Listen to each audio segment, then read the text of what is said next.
உதயநிதி நிறைய செய்யறாரு, கொஞ்சம் செய்யல, நிறைய செய்யறாரு உதயநிதி. அவங்களுக்கு ஏழைங்களுடைய கஷ்டம் என்னன்னு தெரியும். அவங்களாம் திராவிட இயக்கத்துல இருந்து வந்தவங்க, ஏழைங்களுக்கு எந்த குறையும் வைக்கிறது எல்லாமே கரெக்டா பண்றாரு. ஆனா தேவையில்லாததெல்லாம் தான் சீண்டிக்கு பிரச்சனை பண்ணினுக்குது. கொடுக்கு வச்சு சும்மா இருக்க முடியல.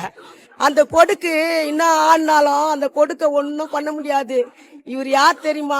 தண்டவாளத்துல தலையை வச்சு ஒரு கலைஞர். ஸ்டாலின் யார் தெரியுமா? ஜெயிலுக்கு போய் முதுகெலும்பு ஒடிச்சின்னு வந்துட்டு வெளியில அப்படியெல்லாம் மக்களுக்காக கஷ்டப்பட்டு ஆட்சி செஞ்சுன்னு வராரு இன்னை வரைக்கும் ஸ்டாலின். அதே மாதிரி உதயநிதியும் அப்பா வழிப்படியே நடத்தின்னு வராரு. அவர் இன்னும் அமெரிக்கா வழியில போயிடுவார் போகுது, லண்டன், அமெரிக்கா, ஜப்பான் போயிடுவார் போகுது. அந்த அளவுக்கு கொண்டாடுறாரு நம்ம நாடு. பாக்குறீங்களே, சொல்ல முடியாத அளவுக்கு நம்ம தமிழ்நாடு வந்து அமெரிக்கா நாடு மாதிரி ஆக்கின்னு வராங்க. அன்னைக்கு வண்டி நெருக்கடி, இன்னைக்கு வண்டி நெருக்கடியே கிடையாது. மேல பாதி பறக்குது, கீழே பாதி, அது கீழே பாதி போகுது. அந்த மாதிரிலாம் பாலம் கட்டின்னு வராங்க. இந்த ஆட்சியை தவிர மற்ற ஆட்சியெல்லாம் வந்து கோலி விளையாடுற மாதிரி. அது கோலி விளையாடுறவங்களை கொண்டாந்து அரசியல நிக்க வச்சா கோலியா தான் போயிடும். சும்மா தூக்குனா எடுத்த கவுத்தன்றவங்களுக்கெல்லாம் மக்கள் ஏமாந்து ஓட்டு போட்டாங்கன்னு வச்சுக்கேன், அதெல்லாம் வேஸ்டா போயிடுவாங்க. மீண்டும் திமுக தான் வரணும், வரும்.